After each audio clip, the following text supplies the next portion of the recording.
दोस्तों, target with PS Parihar channel में आपका स्वागत है। आज की इस वीडियो में हम लोग बात करेंगे 69,000 प्राथमिक शिक्षक भर्ती की पूरी सूची जो रद्द हुई है। हाईकोर्ट ने जो आज आदेश दिया है उसके बारे में पूरी जानकारी मैं दूंगा और अब आगे क्या होगा और क्या जो विद्यार्थी नौकरी कर रहे हैं वे विद्यार्थी बाहर होंगे, अगर बाहर होंगे तो कौन से विद्यार्थी होंगे। क्योंकि जो वीडियो मैंने बनाया था उसमें बहुत सारे विद्यार्थी कमेंट करके बहुत सारे प्रश्न पूछ रहे थे कि उनको ये मामला समझ में नहीं आ रहा कि आज हुआ क्या है। असल में आज हुआ ये है कि आधी छोड़ पूरी को धावे, आधी रहे ना पूरी पावे। मामला है 6800 सूची का, 69,000 शिक्षक भर्ती का। 69,000 शिक्षक भर्ती में विद्यार्थियों ने आरक्षण घोटाले का बड़ा आरोप लगाया। विद्यार्थियों ने लखनऊ में लगभग 1.5 साल तक विशाल धरना प्रदर्शन किया। सरकार झुकी, सरकार से विद्यार्थी मिले, सरकार को समझाया कि सर ओबीसी की जो कट ऑफ है और जो जनरल की कट ऑफ है उसमें बहुत कम अंतर है और उस अंतर में केवल लगभग 2 या 3 हजार विद्यार्थी दिखाई देते हैं। सरकार ने 6800 की सूची जारी कर दी। उसके बाद में जो ओबीसी के छात्र कुछ और थे उन्होंने कहा नहीं, 6800 नहीं, 19,000 सीटें चाहिए। सरकार के बहुत सारे तर्क थे। सरकार का सीधा सीधा ये कहना था कि इसमें लगभग ओबीसी के 34,000 विद्यार्थी चयनित हुए हैं, एससी एसटी इत्यादि के लगभग 11,000, 16,000 विद्यार्थी इसमें जनरल के हैं, इसलिए आरक्षण किसी का नहीं मारा गया। सरकार इस तरीके से गोलमोल जवाब दे रही थी, लेकिन इस भर्ती में विसंगतियां बहुत थी, अधिकारियों ने बहुत सारी गलतियां करी थी और ये जो कंफ्यूजन जो विद्यार्थियों को हुआ, जो भी चीजें हुई वो केवल अधिकारियों की वजह से हुई है। क्योंकि इसमें ना तो विद्यार्थियों का अलग अलग कट ऑफ बताया गया, ना ही नंबर बताया गया, ना ही कैटेगरी बताई कि कौन सा विद्यार्थी किस कैटेगरी में चयनित हुआ है। बहुत सारी चीजें छुपाई गई थी जिसकी वजह से बहुत सारे विद्यार्थियों में कंफ्यूजन हो गया, आरक्षण को लेकर के भ्रांतियां हो गई। वहीं पर इसमें बहुत सारे लोग आ गए थे। एक तो 6800 वाले जो सूची के विद्यार्थी थे वो तो तय अपनी सूची बचाने को लेकर के एक ये था कि नहीं नहीं पूरी धावे, मतलब 19,000 पूरी सीट हमको चाहिए और अधिक, जबकि 69,000 शिक्षक भर्ती लगभग पूरी हो गई थी। उसमें बात 19,000 ये मांगने लगी। और वहीं पर एक और पक्ष था याची विलाप वाला जो चिल्ला रहा था कि वो 22,000 सीट इसमें जोड़ करके जो जो याची उनको सीट दे दी जाए। तो बहुत सारे लोग इसमें आ गए थे। कोर्ट ने सबकी बातें सुनी और जो आरक्षण का मामला था वो सबसे ज्यादा निकल करके आगे आ गया।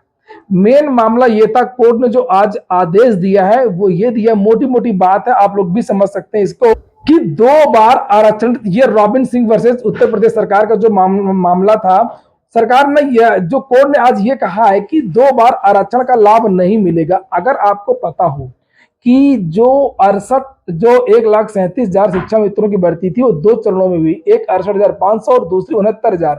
68,500 की सूची में जनरल और ओबीसी के लिए एक ही कट ऑफ रखा गया था एटीआरई में, यानी कि जो सुपर टीईटी की परीक्षा हुई थी उसमें जनरल और ओबीसी को 45% और एससी को 40% नंबर लाने थे।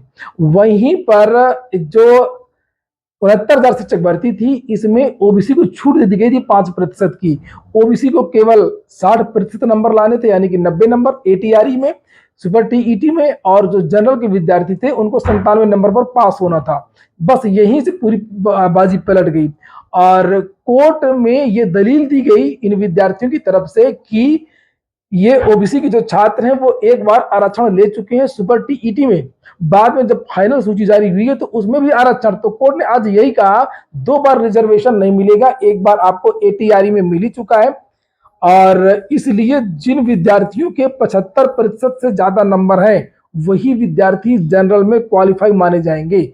अब 97 से लेकर के 90 के बीच में जो विद्यार्थी हैं वो सारे सारे फाइनल मेरिट में अपनी कैटेगरी में ही जाएंगे।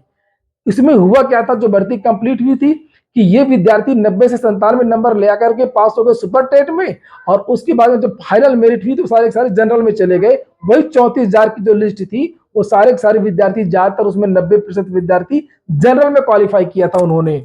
और कोर्ट ने यही कहा कि 2 बार आपको आरक्षण नहीं मिलेगा, एक बार आपको 90-97 जो कट ऑफ वाला जो मामला है उसमें आपको मिल चुका है।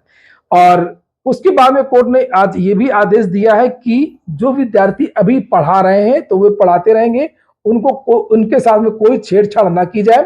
3 महीने के अंदर अंदर सूची तैयार की जाए। 65% से ज्यादा के नंबर वालों को जनरल में रखा जाए। 90 से 97 नंबर के जिनके सुपर टीईटी में नंबर थे, एकेडमिक के नंबर जोड़ करके वो विद्यार्थी ओबीसी में ही जाएंगे, उनको 27% रिजर्वेशन दिया जाए। और जिन विद्यार्थियों को बाहर जाना है तो सरकार उसके लिए ये देखिए 3 महीने के अंदर 69,000 की नई सूची विभाग तैयार करे और जो वर्तमान में चयनित सूची में ना है उस पर नियमावली के प्रावधानों के अनुसार राज्य सरकार निर्णय ले। जो विद्यार्थी सूची में नहीं आता है, चाहे वो जनरल का हो चाहे वो ओबीसी का हो, निश्चित रूप से ओबीसी के ऐसे बहुत सारे छात्र अब बाहर होने वाले हैं। मैं भी कह रहा हूं, आपको यकीन नहीं हो रहा होगा, लेकिन निश्चित रूप से यही होने वाला है। 90 अब इसमें चूंकि बहुत सारे ऐसे ओबीसी के जो छात्र हैं कि जो विद्यार्थी मैंने भी कहा कि 90 से 97 के बीच में थे लेकिन फाइनल वो जनरल में चले गए थे, अब वो अपनी कैटेगरी में आएंगे। अगर नहीं आ पाएंगे तो फिर वो बाहर होंगे। तो इस प्रकार से अब ये जो विद्यार्थी है उस पर सरकार को निर्णय लेने के लिए कहा गया है। अब जो कोर्ट ने कहा है वो सारी बातें हम लोग समझ गए, आप लोग भी समझ गए कोर्ट ने वो क्या कहा है। अब बात ये कि अब आगे क्या होगा। ये तो मैंने बता दिया कि कौन विद्यार्थी बाहर हो सकता है, कौन विद्यार्थी बाहर नहीं हो सकता है, लेकिन ये बाहर तभी होंगे जब इस पर कोई कार्यान्वयन कल से ही शुरू हो जाएगा, आर्डर आने के बाद से। मुझे तो लगता नहीं है इसमें इतनी जल्दी कुछ कार्यान्वयन होगा, क्योंकि इसमें अब मामला ये जाएगा डबल बेंच में। डबल बेंच में कौन जाएगा ये देखने वाली बात है कि सरकार जाएगी या विद्यार्थी जाएंगे। निश्चित तौर पर विद्यार्थी तो जाएंगे ही जाएंगे, 100% जाएंगे। उनको कुछ मिला नहीं, थोड़ा बहुत मिला वो सरकार को मिला। आरक्षण वाली बात पर सरकार की तरफ से एक ये हो गया कि नहीं नहीं हमने घोटाला नहीं किया, लेकिन विद्यार्थियों का सारा नुकसान हुआ। चाहे वो 19,000 वाले विद्यार्थी हो चाहे वो 6800 वाले विद्यार्थी हो, उनके हाथ कुछ नहीं लगा। तो ये विद्यार्थी डबल बेंच जाएंगे। सरकार हो सकता है कि डबल बेंच ना जाए, सरकार इस पर जो प्रक्रिया कमेटी बना करके और इसके लिए आदेश दे दे सूची जारी करने के लिए। लेकिन सूची अगर जारी करेगी तो जो विद्यार्थी चयनित है उनको किस तरीके से बाहर करेगी, ये एक बड़ा प्रश्न है। तो इसके लिए सभी विद्यार्थियों को इंतजार करना होगा और निश्चित रूप से अब ये जो भर्ती है वो सुप्रीम कोर्ट तक जाएगी। और अब नई शिक्षक भर्ती के लिए यही है कि जिस तरीके से 68,500 के बहुत सारे विवाद आज भी चल रहा है, आपको पता होगा 30-33 वाला कोर्ट में विवाद आज भी चल रहा है और 69,000 का विज्ञापन जारी कर दिया था। तो सरकार अब जो शेष जिसके मामले हैं 69,000 के, चाहे ओबीसी एससी का मामला हो या अन्य मामला, इसको किनारे कर दे और जो नए विज्ञापन पर काम करना शुरू कर दी। चूंकि 24,000 वो पद रिक्त हैं 68,500 के, और उसके अलावा भी अन्य बहुत सारे पद रिक्त हैं, तभी कुछ हो। और इसके लिए सभी को प्रयास करना पड़े। 6800 शिक्षक भर्ती का अंत इतनी जल्दी नहीं होते दिख रहा है। ये हो गया आज का वीडियो आपको अच्छा लगा हो, आपके काम का हो तो वीडियो को लाइक अवश्य कर दिया करें। जिन छात्रों ने चैनल को सब्सक्राइब न किया हो सब्सक्राइब कर लें। पूरा वीडियो सुनने के लिए बहुत बहुत धन्यवाद।